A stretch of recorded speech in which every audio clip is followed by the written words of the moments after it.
This is Speaking with the Enemy.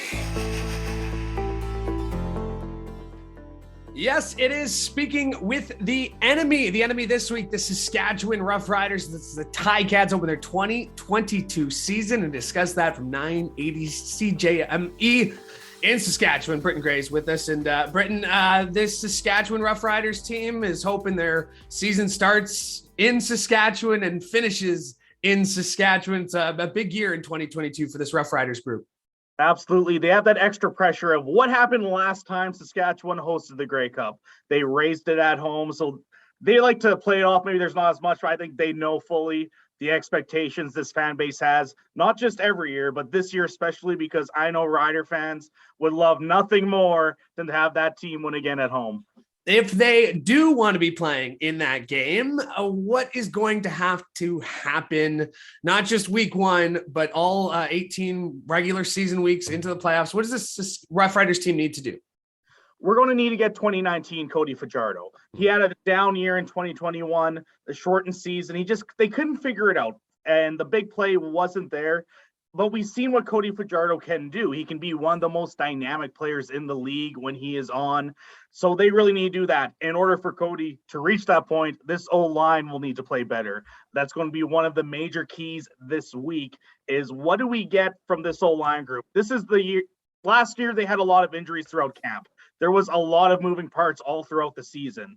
This year, they had the same group throughout camp. Let's see if that consistency helps them, because I know they were disappointed with how they played, and they want to find a way to get back to the Grey Cup.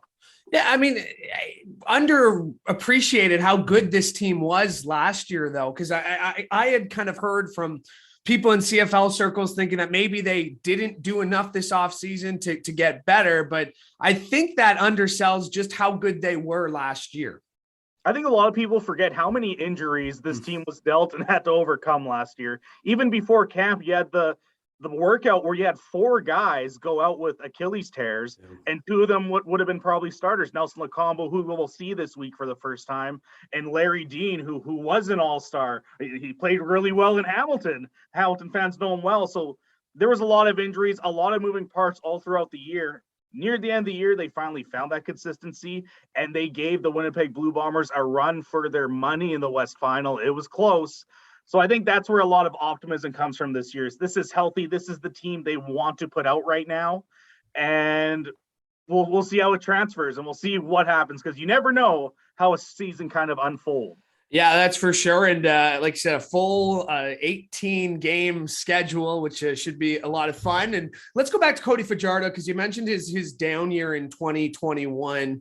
Is there a concern about him heading into 2022? Because, the Ticats and, had the 1A, 1B. They always kind of had their backup ready to go. So if Cody Fajardo, let's say, doesn't perform, I mean, what's that position look like right now? At that position, it's all Cody Fajardo. Yeah. I don't think there's a concern there's no quarterback controversy here. This team is going to go as Cody Fajardo goes this year. In terms of concern, I think there is a little bit of concern, because it's not like Cody's had 5 all-star seasons. He's had 1. He's been 1 with the starter where he was the West Division most outstanding player, and 1 last year where everything kind of regressed. The offense wasn't as exciting. They didn't hit the deep ball, which was non-existent for the Riders last year. It was a lot of dump off passes. So we'll see how they change that. I will say this year in training camp, he already looks more comfortable with the deep ball. We've seen him hit some deep balls. All last year I was saying, well, Cody's missing the deep ball even throughout camp, but they're hitting it this year. But now let's see what happens when you're against an opposing team in a regular season matchup. You mentioned the Achilles injuries that happened before training camp last year, and you brought up Larry Dean, and I know a lot of Ticats fans miss him and have missed him, but he is finally going to be making his debut in the green and white. What are you expecting to see from him, and how important is he in terms of the overall success of that linebackers room? I expect the old Larry Dean. He is flying around out there. He had an interception the other day in practice off Cody Fajardo. He looks really good and looks 100%. And like you said, Ticats fans knows what Larry Dean can bring. He's a tackling machine.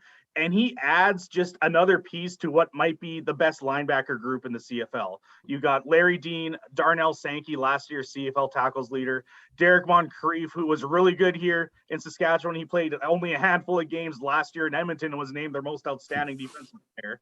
So it's going to be interesting to see how those three mesh. Unfortunately, Micah Tights, last year's Riders nominee for Most Outstanding Canadian, is injured, because I was really excited to see how they could get all four of those linebackers on the field. But you still have three all-star caliber, so there's no complaints there. But I am very excited to see Larry Dean this week, because I think he is going to he wants to play football. I talked to him earlier this week, and after watching all of last season on the sideline, he is excited to get back out there. Where is there an area of concern for this Saskatchewan team? Where are you watching maybe a little bit more closely come Saturday on the football field?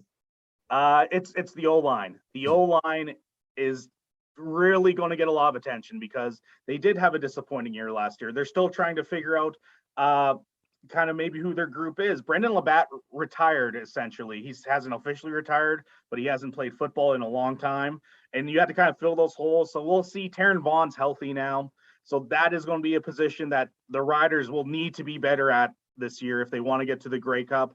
And then just some of the young guys. This is a great opportunity for some of these rookies to come out and prove they belong in the league. I'm excited to see Nelson Lacombo finally, a former U of S Husky. He is very athletic. He can be everywhere. They have a lot of faith in him. And then the running back situation, Jamal Morrow, Frankie Hickson, two kind of unproven guys. So we're going to see how they handle the load. And the weather, it's supposed to rain in Saskatchewan. The weather might change 3 different times now, but we're supposed to get some rain. So the run game might be all that more important, which is why running back and O-line might be keys this week. Their secondary. I remember talking to people last year about their secondary, and that was one of their real big strengths last year on defense. Has that gotten any better? Is there how do they look? How have they looked throughout training camp so far? They've looked well through camp, but I don't know if we can say it got better when you lose Ed Gainey. You lose Luchez Purifoy. Those are some big veteran names, especially Luchez Purifoy, who can play just multiple positions for you. You can line them up anywhere on the field. So they got to try and fill those. Nelson Lacombo, Jeremy Clark, Roland Milligan, those are the 3 kind of new names. You have Nick Marshall. We know what he did last year. Mike Edem is back at safety, so you got him. And now it's up to these young guys to step up, right? You got to fill the role of these veteran guys who've left, Gainey to Edmonton, Luchez to BC. So a little bit of questions there. I know that the coaching staff has a lot of confidence in these guys. Roland Milligan was here last year, played really well in the regular season finale against the Tiger Cats there. And like I said, Nelson Lacombo is very exciting to watch. The coaching staff is very happy to have him back. And he looks 100%. He doesn't look like that Achilles injury really hurt him, which is good news for this Riders team. All right, let's get to Saturday's game. I usually like to ask this question to wrap things up, and it's going to come down to like the weather. Like you said, I didn't even realize the weather's going to be that much of a factor on Saturday. But finish this sentence for me. The Riders will win this game if Cody Fajardo can connect on the deep ball, and if the weather turns, if Frankie Hickson or Jamal Morrow can prove that they are starting running backs in this league. That's where it's going to be. Like I said, there's a chance of thunderstorms tomorrow afternoon. Like we'll see what happens. Saskatchewan weather, never know. But that's going to be the keys. Cody Fajardo needs to step up and prove that 2019 is more of who he is than 2021. And the run game needs to find its stride early, especially if it does start raining and it makes things a little tougher for the offense. One more before I let you go. Your scouting report on the Hamilton Tiger Cats. What have you seen in your prep work on Saskatchewan's opponent for Saturday? That is a great D-line you guys have. Micah Johnson, who was here last year, he is spectacular. Led the league in tackles for loss. Doesn't have as many sacks, but tackles for a loss is as good of a sack, right? It's a negative play. Excited to see him. Dylan Wynn, and it's going to be exciting to watch in the trenches because a lot of questions around the Riders O-line. That is some really good talent on the Ticats defensive line. So let's see who wins that battle in the trenches. You could have given me a heads up just on how big Micah Johnson is. It was pretty shocking to see in person up close, especially with 2022 with a lot of the COVID restrictions lifted. I would have appreciated a heads up on just how big of a man he is. Don't you love surprises though? Isn't it great? Well, Britton, I feel well more knowledgeable heading into Saturday's game. So thank you for this and hope to connect with you next time these two teams face off. Excellent. Not a problem. Awesome. That is Britton Gray, and this has been Speaking with the Enemy on the Ticats Audio Network.